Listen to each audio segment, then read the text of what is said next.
नमस्कार विद्यार्थी मित्रांनो, मी विनोद नाईक.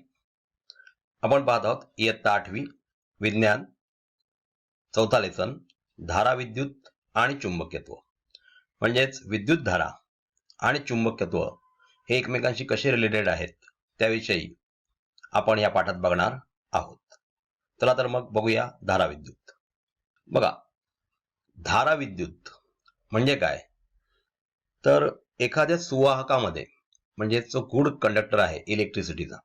आता आपण इलेक्ट्रिसिटीचा विचार करतो म्हणजे आपण त्याच्याविषयीच बघणार. एखादा मेटल, फॉर एक्झाम्पल कॉपर, तर त्याच्यामध्ये असलेल्या इलेक्ट्रॉन्सला जर गती दिली तर त्या इलेक्ट्रॉन्सचं वहन होतं आणि या इलेक्ट्रॉन्सच्या वहनालाच धारा विद्युत किंवा करंट इलेक्ट्रिसिटी असं म्हटलं जातं.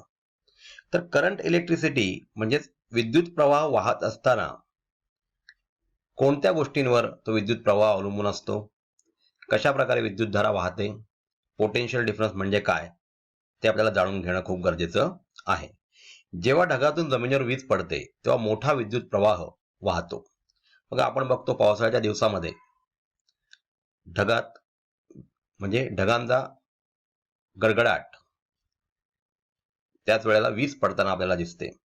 म्हणजेच जिथे धनप्रभार तयार होतात ते पृथ्वीला निगेटिव्ह प्रभारित समजलं जातं आणि तिच्याकडे ती वीज खेचली जाते.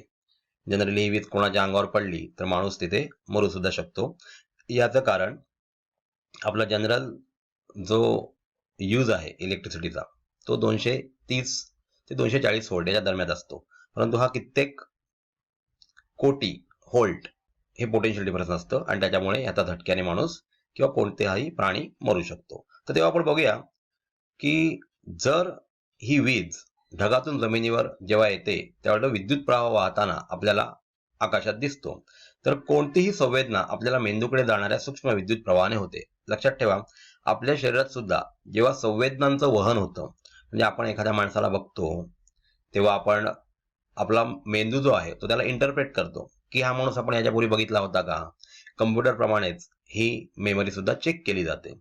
जर आपण ह्याच्यापूर्वी आपण त्या माणसाला बघितलं असेल तर आपण त्याला इंटरप्रेट करू शकतो. याचं कारण हे इलेक्ट्रिकल इम्पल्स आपल्या शरीरामध्ये वाहत असतात. म्हणजे हे काम कशामुळे होतं, तर विद्युत प्रवाहामुळे होतं. बघा, विद्युत स्थितिक विभव. आता विभव हा शब्द म्हणजे काय, तर विभव म्हणजेच पोटेन्शियल डिफरन्स. म्हणजेच दोन चार्ज मध्ये किती डिफरन्स आहे. फॉर एक्झाम्पल आपण आता आपल्या घरी असलेला इलेक्ट्रिकल सेल बघितला, त्या सेलमध्ये दोन एंड आपल्याला दिसतात, एक धन आणि दुसरा ऋण. तर ऋण कडून जे चार्ज असतात ते धन टोकाकडे सेलमध्ये वाहत असतात आणि त्याच्यानंतर आपण बाहेर जी वायर लावतो, जी मेटल कंडक्टर लावतो, त्यातून ती त्या बल्ब मधून किंवा कुठल्या ट्रान्झिस्टर मधून ती वाहत असते आणि परत त्या ऋण टोकाकडे जात असते. तर पाणी किंवा द्रव पदार्थ उंच पातळीवरून खालच्या पातळीकडे वाहतात. आपल्याला माहित आहे की धबधबा वरून खाली पडतो, पाणी कधीच खालून वर जात नाही. उष्णता नेहमी अधिक तापमानाच्या वस्तूकडून कमी तापमानाच्या वस्तूकडे वाहते. बघा, आपण जेव्हा आपलं लंच किंवा डिनर चालू असेल त्यावेळेला पातेल्यामध्ये काही गरम वस्तू असतील त्या कालांतराने थंड होतात, कारण गॅसवरून उतरल्यानंतर त्यांचं तापमान खूप जास्त झालेलं असतं.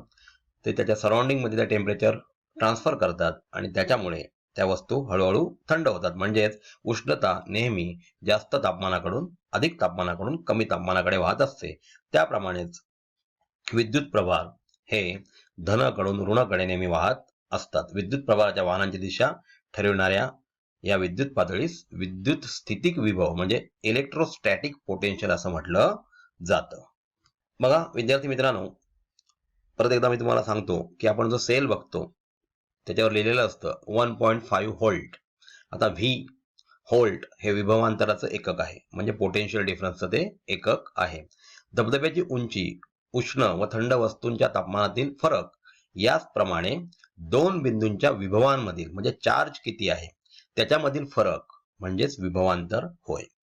बघा, जेव्हा चार्ज सेलच्या आतमध्ये म्हणजे आपण जो आपल्या घड्याळांना किंवा ट्रान्झिस्टरमध्ये जे सेल वापरतो त्या सेलविषयी मी बोलतोय की ऋण एंडकडून धनकडे हे चार्ज वाहत असतात. कारण का, तर दोन्हीकडे पातळी समान करायची असते, त्या चार्जची पातळी समान करायची असते. मग ते जेव्हा धन एंडकडे म्हणजेच पॉझिटिव्ह एंडकडे वाहले जातात तेव्हा बाहेरच्या सर्किटमधून परिपथामधून ते परत एकदा ऋण भागाकडे जातात. आणि ह्या दोन टोकांमधला जो फरक आहे, चार्ज मधला फरक, त्याला म्हटलं जातं विभवांतर म्हणजेच पोटेन्शियल डिफरन्स. आणि तुम्हाला सांगितल्याप्रमाणे विभवांतराचं एकक आहे व्होल्ट. बघा विद्यार्थी मित्रांनो, आपल्याला आपल्या स्क्रीनवर आता एक विद्युत परिपथ दिसतोय, म्हणजेच इलेक्ट्रिक सर्किट दिसतंय. त्या इलेक्ट्रिक सर्किटमध्ये काही उपकरणं लावलेली आहेत, जसं की ॲमीटर, व्होल्ट मीटर, आणि तुम्हाला तिथे रेझिस्टन्स सुद्धा दिसत आहेत. म्हणजे अशी विविध इक्विपमेंट्स ह्या परिपथामध्ये जोडलेले आहेत आणि अशी परिपूर्ण अशी त्याची दिशा झालेली आहे. बघा तुम्हाला एरो दाखवलेले आहेत. ही करंटच्या वाहनाची दिशा आहे. एक जर असेल तर त्याला सेल म्हटलं जातं, म्हणजे एक धन आणि ऋण असेल तर त्याला सेल म्हटलं जातं, आणि एकापेक्षा जास्त सेल लावलेले असतील तर त्याला बॅटरी म्हटली जाते. आता आपल्या समोरच्या दिसणाऱ्या चित्रामध्ये ही बॅटरी लावलेली आहे. त्याच्यानंतर के म्हणजे आपला स्विच ओपन किंवा क्लोज असतो. क्लोज केला तर विद्युतधारा वाहायला लागते आणि ओपन केला तर विद्युतधारा बंद होते. आता विद्युतधारेची दिशा आय या सिम्बॉलने दाखवलेली आहे. आय चं एकक आहे एम्पियर, म्हणजे करंटचं एकक. आय म्हणजे करंटचं एकक आहे एम्पियर, आणि त्याला मोजण्यासाठी जे इन्स्ट्रुमेंट वापरतात त्याला ॲमीटर असं म्हटलं जातं. आता तो करंट 3 रेझिस्टन्स मधून चाललेला आहे आणि त्या 3 रेझिस्टन्सच्या अक्रॉस एक व्होल्ट मीटर लावलेलं तुम्हाला दिसतंय.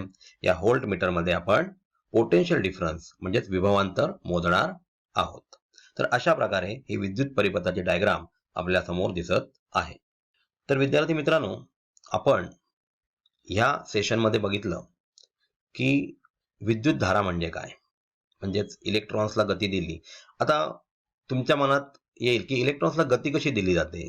बघा, आपण सेलच्या बाहेर वायरच्या मार्फत एखादं बल्ब किंवा एखादं इन्स्ट्रुमेंट जोडत असू तर त्याच्यामध्ये इलेक्ट्रिसिटी जाऊन तो बल्ब पेटतो किंवा ट्रान्झिस्टर चालू होतो, तर त्यावेळेला विद्युतधारा वाहत जाते. म्हणजेच या वहनाला काहीतरी कारणीभूत असावं लागतं आणि त्याच वेळेला त्याच्यामध्ये विद्युतधारा तयार होते. म्हणजे धारा विद्युत ज्याला म्हटलं जातं, ती त्या इलेक्ट्रिक चार्जचं वहन त्याच्यामधून होतं. त्याच्यानंतर आपण बघितलं विभवांतर म्हणजे काय. दोन चार्ज मधील डिफरन्स म्हणजेच विभवांतर. आणि कशा प्रकारे सेलमध्ये जर आपण बघतो 1.5 व्होल्ट किंवा 1 व्होल्ट कशा प्रकारे विभव तयार होतो आणि कशा प्रकारे इलेक्ट्रॉन्स त्यातून बाहेर पडतात आणि बाहेरच्या सर्किटमध्ये येऊन ते त्या भागाला कशा प्रकारे किंवा बल्ब असेल तर कशा प्रकारे प्रकाशित करतात. आणि विद्युत परिपथ म्हणजे इलेक्ट्रिकल सर्किट म्हणजे काय याच्याविषयी सुद्धा आपण ह्या सेशनमध्ये बघितलं.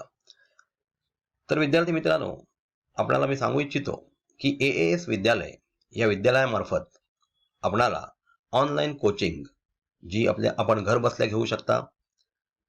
ह्या ॲपच्या मार्फत आपल्याला विविध विषयांचा अभ्यासक्रम घर बसल्या करता येतो.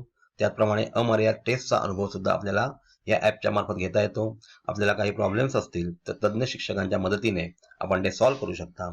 तर तुम्ही आजच AAS विद्यालय या ऑनलाईन प्लॅटफॉर्मला रजिस्टर करा. धन्यवाद.